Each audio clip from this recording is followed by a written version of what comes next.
కూటమి సర్కారు ఊహించని రీతిలో సీట్లు గెలుచుకుంది. ఫ్యాన్ పార్టీ రెక్కలు అసలు ఊహకు అందకుండా ఊడిపోయాయి. కూటమితో తమకు మేలు జరుగుతుందని ప్రజలంతా పట్టం గడితే ఇప్పుడు బాబు పవన్ చేస్తుంది ఏంటి? అభివృద్ధి పేరుతో అధికారంలోకి వచ్చి అశ్రద్ధ చేస్తుందా? నిత్యం జగన్ నామస్మరణతో కాలం వెల్లదీస్తుందా? పథకాలు అడిగితే అంతా ఆయనే చేశాడంటున్నారా? అంత చేసిన ఆయనకు 11 ఇచ్చేసిన ప్రజలు ఎంతో చేస్తారని వారికి 164 ఎందుకు ఇచ్చారు? ప్రతి వివాదంలోకి జగన్ ని ఎందుకు లాగుతున్నారు? ఇంకా ఎంతకాలం జగన్ పై నిందలేస్తూ కాలం వెల్లదిస్తారని ఏపీ ప్రజలు గుస్సవుతున్నారు.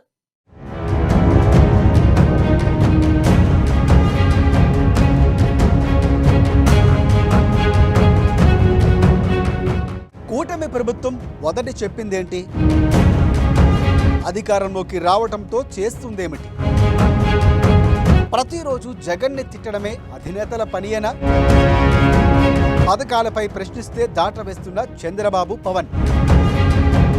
జగన్ విధ్వంసం చేశాడని బాబు పవన్ ప్రసంగాలు. శ్వేత పత్రాల పేరుతో గడిచిన మొదటి నెల. బుడమేరికి గంటలు పడితే జగన్ కారణమా? జగన్ని తిట్టడానికి కూటమికి ప్రజలు పట్టం కట్టారా? ప్రజలు ఇచ్చిన హామీలు అమలు చేసేది ఇప్పుడు. వరదల సమయంలో ప్రజలకు ఏం చేయాలో చేసిన బాబు. ప్రతి వైఫల్యానికి జగన్ కు కారణమనటం కరెక్టేనా?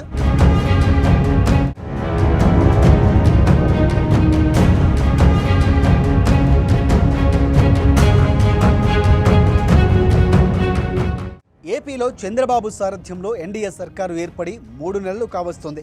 ఇప్పటి వరకు ఒక్కటంటే ఒక్క కొత్త పథకం కూడా బాబు సర్కారు ప్రారంభించలేకపోయింది.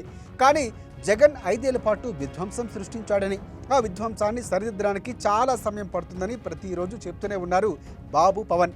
రాష్ట్రంలో ఏం జరిగినా దానికి జగన్ సర్కారు చేసిన దారుణాలే కారణమని మళ్ళీ గుర్తు చేస్తూనే ఉన్నారు బాబు పవన్.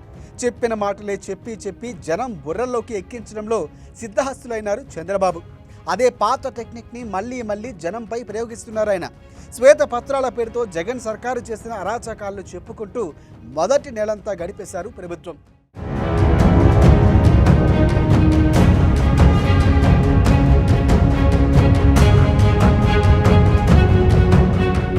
ఇక మంత్రులు ఎమ్మెల్యేల మాట చెప్పనే అక్కర్లేదు.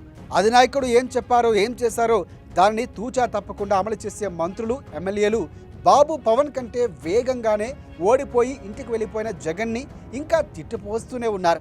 ఎక్కడైనా రేప్ జరిగితే దానికి కారణం జగనేనని, జగన్ పాలనలో లా అండ్ ఆర్డర్ పూర్తిగా గాడి తప్పిందని, దాని ఫలితమే ఇప్పుడు రాష్ట్రంలో మానభంగాలు జరుగుతున్నాయని చెప్పుకొస్తున్నారు బాబు అలాగే మంత్రులు.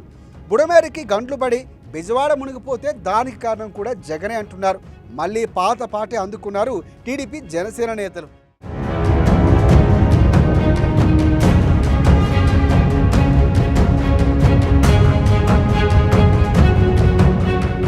ఇక బోట్లు వచ్చి ప్రకాశం బ్యారేజీని గుద్దుకుంటే ఆ బోట్లు కూడా వైసీపీ వాళ్ళవేనని, బ్యారేజీని కూల్చివేయడానికి జగన్మోహన్ రెడ్డి కుట్ర చేశాడంటే మరొక కొత్త పాట అందుకున్నారు చంద్రబాబు ఆయన మంత్రులు.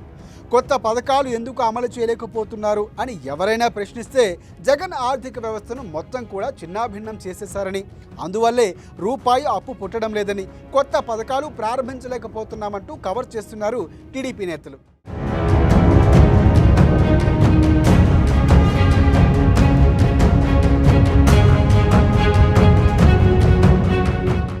ఏపీలో ఏం చేసినా దానికి ఎప్పుడో ముగిసిపోయిన జగన్ పాలనమే కారణమని చెప్పడం చంద్రబాబు అండ్ టీమ్కి రోజువారీ ప్రాక్టీస్ అయిపోయింది.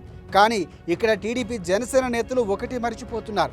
ఆ తప్పుడు పనులన్నీ చేసినందుకే జగన్కి జనం శిక్ష వేశారు. అతన్ని దారుణంగా ఓడించారు. 11 సీట్లకే పరిమితం చేశారు. ఇలాంటి దారుణ పరిస్థితుల్లో రాష్ట్రాన్ని చంద్రబాబు పవన్ కళ్యాణ్ రక్షిస్తారు అన్న ఆశతోనే వాళ్లకు చరిత్రలో కనీ విని ఎరిగిన రీతిలో 164 సీట్లు ఇచ్చి అందల మీద కూర్చోబెట్టారు ప్రజలు. అధికారంలోకి వచ్చాక రోజు జగన్ని తిట్టడానికి, ఆడిపోసుకోవడానికి చంద్రబాబుకి పవన్కి జనం అధికారం ఇవ్వలేదు. జగన్ సర్కార్లో జరగని అభివృద్ధిని బాబు పవన్ చేసి చూపిస్తారన్న ఆశతోనే వాళ్ళకి అధికారం ఇచ్చారు.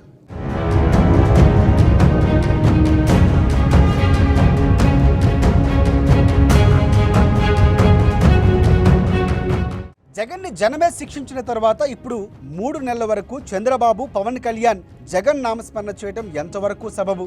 జగన్ అందుకు పని చేయలేదు కనుక జనం వాళ్ళని ఓడించారు, పాలన ఇస్తారని నమ్మకంతోనే బాబు పవన్లకు అధికారం ఇచ్చారు.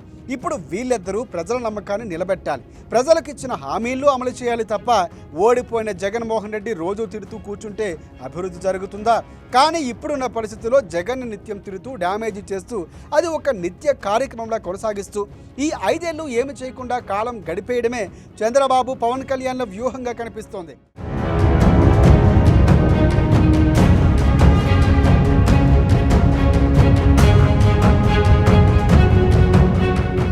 ప్రతి సంక్షోభాన్ని తనకు అనుకూలంగా మలుచుకునే చంద్రబాబు ఇప్పుడు కూడా 10 రోజుల నుంచి బస్సులోనే ఉంటూ ఇంటికి కూడా వెళ్లకుండా చివరికి పెళ్లి రోజు కూడా బస్సులోనే జరుపుకొని జననాయకుడిగా కావాల్సినంత పేరు తెచ్చుకున్నారు.